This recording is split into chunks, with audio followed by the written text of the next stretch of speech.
Well, welcome back. This is a bit of a new idea I've got, so bear with me. Look in the background. Can you see over there? Look at that. 2025.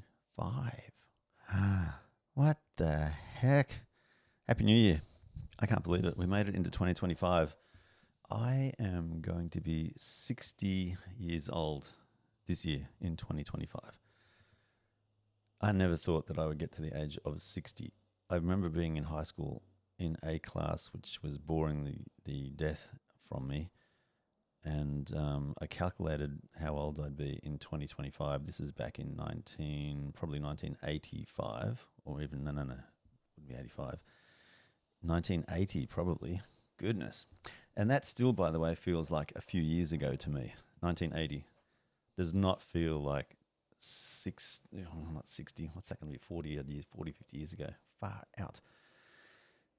Time does fly. So, yeah, 2025. I think this is going to be a good year. In anticipation of that, I've got a few plans for today. So, what we'll do is we'll just do a quick recap of what's happening outside in the world. The dog is nowhere to be seen, first of all. I'm disappointed, I got to tell you. I even got a new camera for him. The camera broke and I bought a new one. And this one's still 1080p because I'm not doing anything in 4K. Not yet. I got to upgrade too many things to do that. So I'll stick to 1080p. But look, look who's arrived. Hello, Alfie. Hey, say hello. Boy. There he goes. Now he's off to his favourite position. Perfect timing. I didn't even coordinate this. I didn't arrange this with him earlier. That's his favourite posse. He's got a window and a door built in one. He likes to see what's going on in the world. Look at that. He's a very handsome dog, isn't he? The golden boy. He's been blessed. And the only thing is he does do that once in a while. Outside we have a very overcast and cool summer's day. Thank God. It's too hot. This is really good. I love it. This weather is perfect. Now, look, what I wanted to show you today, once I get my screen organized, over here, let's cut to this screen here. I'm actually going to be applying for IT jobs again. I've given 2024 a wide berth. I think I was just updating my resume, and it looked like I finished my contract.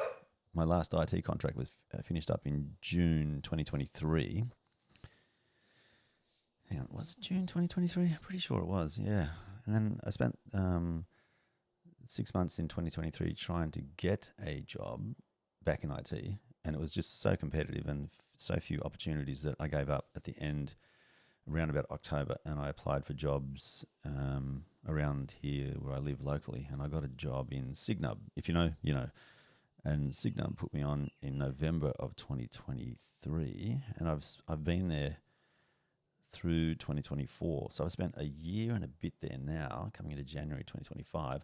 And just looking at the seek.com.au website, it looks like there are more opportunities which have come back into the Sydney area in particular. There were lots of jobs in Canberra, Melbourne, Brisbane, not too many in Sydney. So I think things are kind of coming back a little bit. I think the big businesses have realised they've got to spend money on projects and programs to be able to maintain profits and hit those targets that they often have. So now I think is a good time to get back into the IT market. I give myself a year off pretty much, so it's going to look like someone new is hitting the market as well. So I've updated the resume and I'm going to apply. I've done a video like this once before for one of my good friends who's actually working in IT. Yeah, so hello, Tim. This is what I do. This is my process for getting work or finding work. So I give myself around about a minute to do each application. So let's have a look here. What we got? We've got 11:11. All right. So let's go. So say I wanted to do this one here, Senior Project Manager. So we'll click on it. Quick apply. this one will take a little bit longer because I'm going to actually delete that old resume. I'm going to upload a new resume, but I think we can still get it done under a minute. So this is all that I do. And I was telling Tim that there's no point applying for any jobs which take you away from the seek.com.au website, because you spend way too much time on that website trying to answer all of their questions about why they should hire you, and it becomes a bit of a nightmare because they basically want the format in a particular way, and they've got lots and lots of questions which are already covered in your resume, so you're wasting your time. I'll just leave a really brief kind of cover letter in there, already done, continue, and then it just does a verification to make sure you don't want to change anything. I don't change any of this stuff, I just go straight through it, because this is basically a submit application, basically an algorithm that looks at your resume. So what's the time? 11:12. So it was 11:11:11. So just over a minute. So in 1 minute, you can apply for a job. So I allocate like 15 minutes in the mornings and in the afternoons. So I can get roughly 30 jobs applied for in a day. And then I just keep doing that every single day. What happens is the seek.com.au algorithm or AI bot or whatever you want to call it picks up your resume, scans it, and then shoots it off to people to look at in more detail. And then if they've got a match where some business is looking for someone with your skills, then they'll match you up and they'll make contact with you via email typically, or if it's a really urgent, quick turnaround, they'll actually give you a call. So when you get an email asking for more information, that's a good sign. And when you get a call, that is an excellent sign. That's when you put a lot of effort into building that relationship up with the consultant who's called you, and you bend over backwards to do whatever they want, basically. And they will hopefully put you forward, and then from there you're on your own to try and win that job in the interview. And if you're a decent person with a good personality, generally, you stand a really good chance of getting that job because you've gone through pretty much all the filtering processes. So that's what I do, and I'd recommend doing that too. 15 minutes in the morning, 15 minutes at night. You've got 30 job applications done in a day. Just keep doing that until something clicks. It can take weeks. It normally takes like days or weeks, not months. But in this climate, in IT in particular, in Sydney, I'm expecting it to take a couple of months.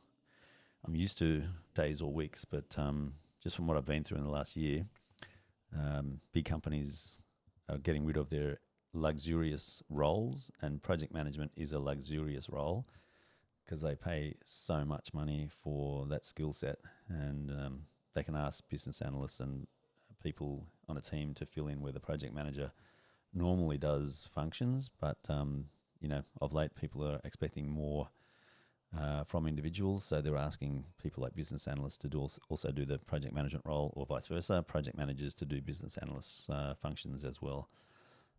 Just a sign of the times. You've got to move with it. You can't fight it. It's no point. You've got to just adapt and do the best you can with what you've got, or branch out. So in my last year working with Signub, I almost gave it away then, I've also picked up the skill of being a sound engineer. So I'm working on movie set locations, recording sound, audio, music, doing a little tiny bit of sound editing, sound production, Foley, and music composition as well. So I'm developing that skill set, and I'm getting some interest after about a year of people making referrals, like referring me to their friends and colleagues who are making movies.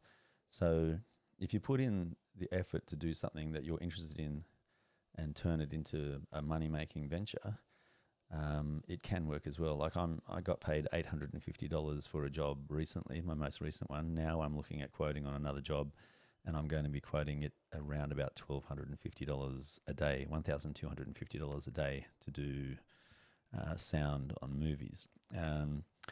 I'm ramping that up pretty quickly because I need to make sure that it makes enough money to sustain my lifestyle and my wants in life. And there's no point doing something for free while you're struggling if you've already got another job. If you haven't got another job, then yeah, you've got to do something to get you to a point where you can survive. So you do free work, you do like pro bono stuff, with the understanding that as soon as you can charge for it, you will charge for it, so you can at least live, and then you can build it up from there more slowly. But if you've already got a job, then you can go straight to stage 2 and just start charging. And you might need to charge a little bit less to start with because you may not be as skilled, but over time, when you get more and more skills, obviously you charge more. So I feel I'm at that stage now where I've got that skill set and that experience, so I can ask more, basically. Yeah. That's it. Very quick video, just to hopefully encourage you if you're not sure what to do in life and how to go about things. You can apply that technique that I've gone through there with applying for jobs to pretty much any job.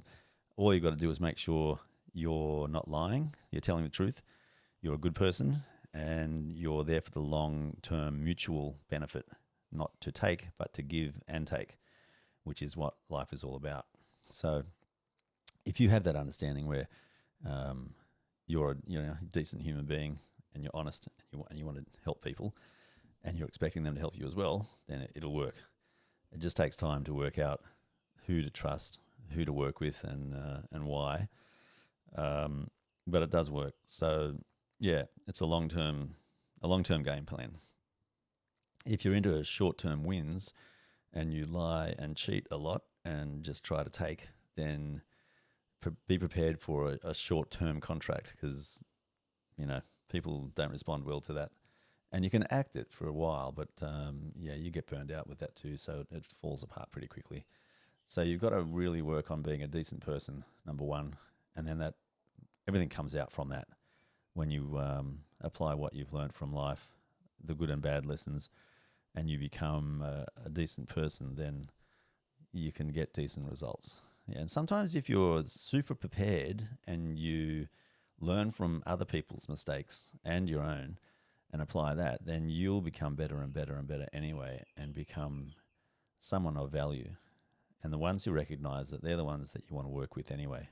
And the ones who don't recognize it, you don't want to work for them. So, it's a filtering process where you filter out who you don't want to work with and who you do want to work with. Just as much as they want to work out, do they want to work with you? You've got to do the same thing with them. So look after yourself. Have a happy 2025. I hope it all works out well. And I hope it's a great year ahead for all of us. And on that note, I would say goodbye. See you. Well, you'll see me in the next one.